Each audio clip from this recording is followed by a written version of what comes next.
Segundo libro de los Macabeos 4. Ese mentado Simón, que había delatado el tesoro y a su propia patria, comenzó a calumniar a Onías. Según él, era Onías quien había ordenado que se atacase a Heliodoro, y quien era el causante de todas esas dificultades. Más aún se atrevía a hacer pasar por enemigo del Estado al que era el bienhechor de la ciudad, el defensor de sus compatriotas y que observaba tan fielmente la ley. Llegó tan lejos ese odio que uno de los partidarios de Simón cometió crímenes. Onías comprendió el peligro de esa rivalidad y vio que Apolonio, hijo de Menesteo, el gobernador de Celesiria y Fenicia, estimulaba la maldad de Simón. Por eso fue a ver al rey, no para acusar a sus compatriotas, sino porque estaba preocupado del interés general y del bien particular de todo su pueblo.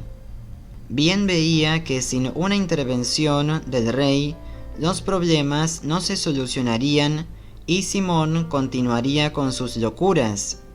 Seleuco había muerto y sucedióle en el trono Antíoco, apellidado Epífanes. Jasón, hermano de Onías, se apoderó entonces del soberano pontificado. En una entrevista con el rey, le prometió 360 talentos de plata y 80 talentos provenientes de otras entradas. Además, estaba dispuesto a comprometerse por escrito con 140 talentos más si lo autorizaban a construir por su cuenta un gimnasio y una escuela militar, y a otorgar a habitantes de Jerusalén el título de ciudadanos de Antioquía. El rey consintió en todo. En cuanto Jasón obtuvo el poder, comenzó a introducir entre sus conciudadanos las costumbres griegas. Suprimió las franquicias que por humanidad habían otorgado los reyes a los judíos. Estas habían sido conseguidas por Juan, padre de ese Eupolemo, que más tarde fue enviado a Roma como embajador para firmar un tratado de alianza y amistad con los romanos. Suprimió también las legítimas instituciones e inauguró costumbres contrarias a la ley. Disfrutó construyendo un gimnasio al pie de la fortaleza y trajo lo mejor de la juventud a los ejercicios del gimnasio. Jasón se comportaba como un impío y no como sumo sacerdote.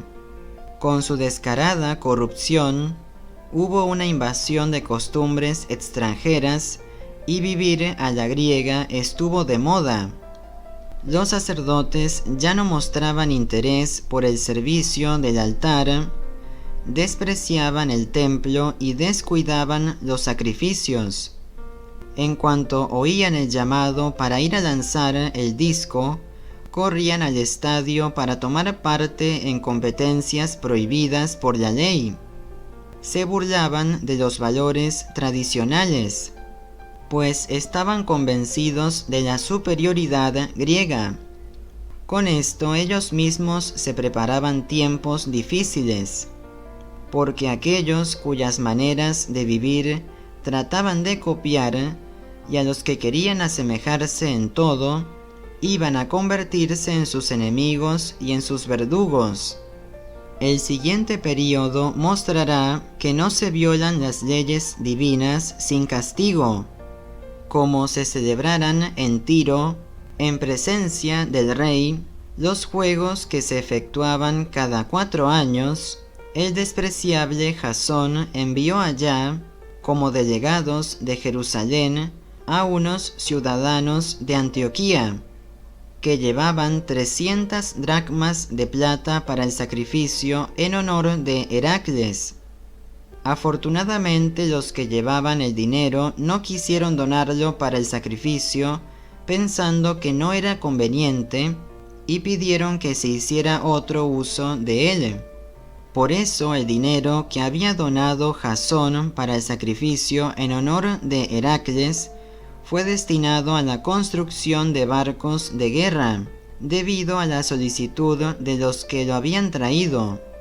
Apolonio, hijo de Menesteo, había sido enviado a Egipto para asistir al casamiento del rey Filometor. Antíoco supo que ese rey se había vuelto hostil a su política, de ahí que se preocupara de su propia seguridad. Por eso llegó a Jope y luego alcanzó hasta Jerusalén. Jasón y la ciudad lo recibieron solemnemente, haciendo su entrada a la luz de antorchas y en medio de aclamaciones. Después de eso se dirigió a Fenicia con sus tropas.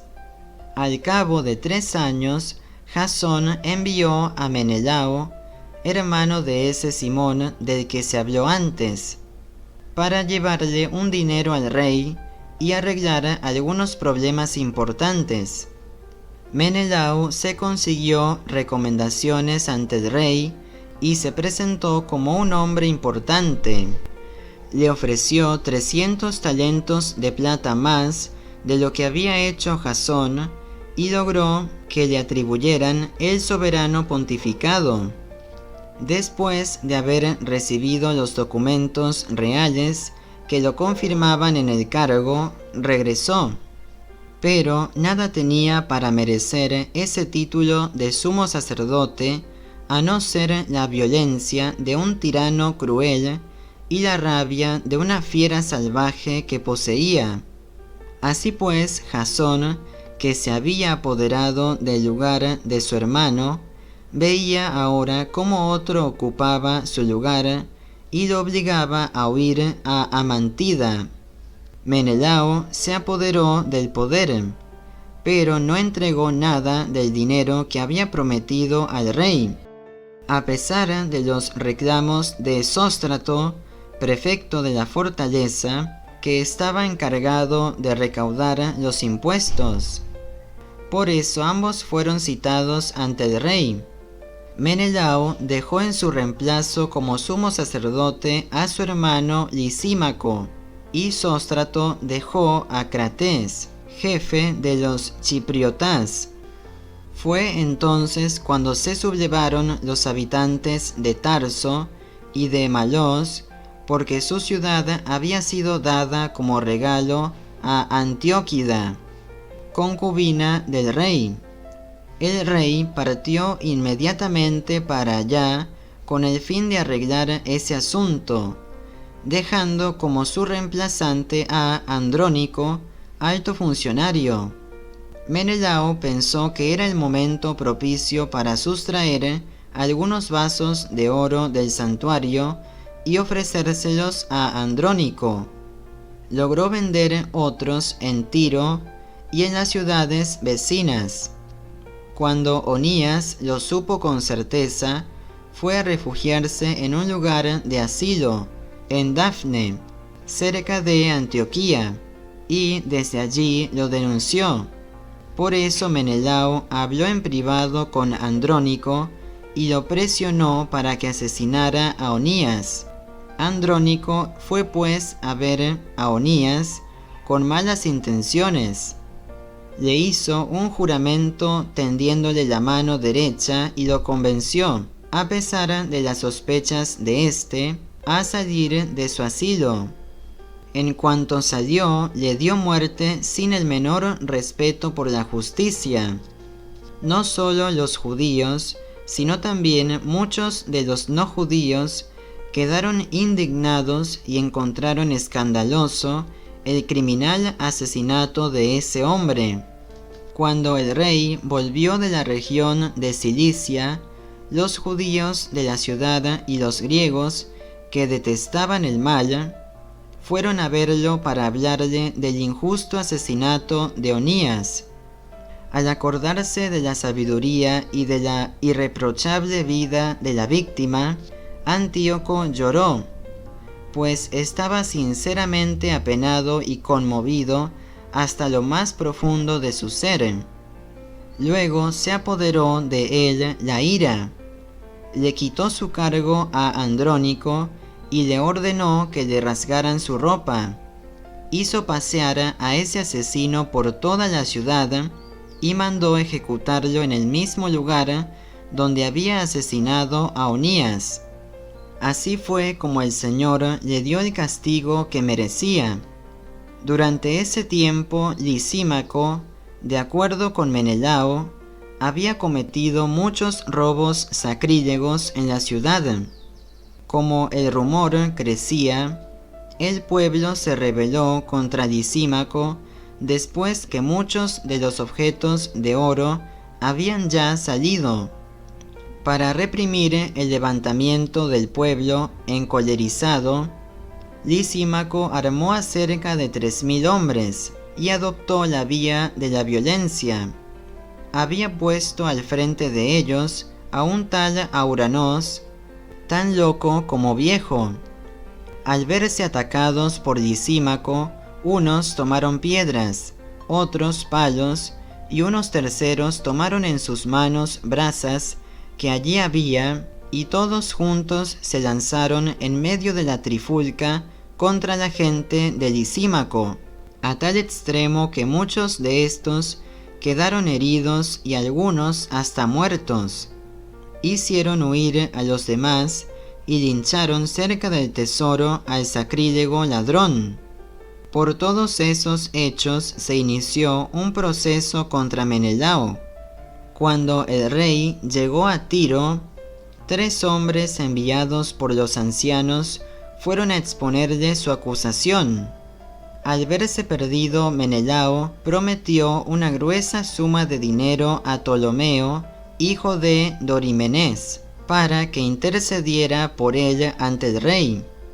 Ptolomeo llevó al rey aparte bajo una galería, con el pretexto de tomar el fresco, y le hizo cambiar de decisión. El rey declaró a Menelao inocente de todos esos cargos, siendo que en realidad era culpable de todos esos males, y condenó a muerte a unos desdichados que habrían sido declarados inocentes incluso entre los bárbaros. Esos hombres que habían asumido la defensa de la ciudad, del pueblo y de los objetos sagrados, sufrieron inesperadamente esa pena injusta. Hasta los mismos habitantes de Tiro quedaron escandalizados e hicieron a las víctimas solemnes funerales. Menelao, por su parte, conservó su cargo gracias a la gente en el poder que solo estaba interesada en el dinero. Siguió creciendo en mal y en crueldad, siendo el látigo de sus compatriotas. Palabra de Dios. Te alabamos, Señor.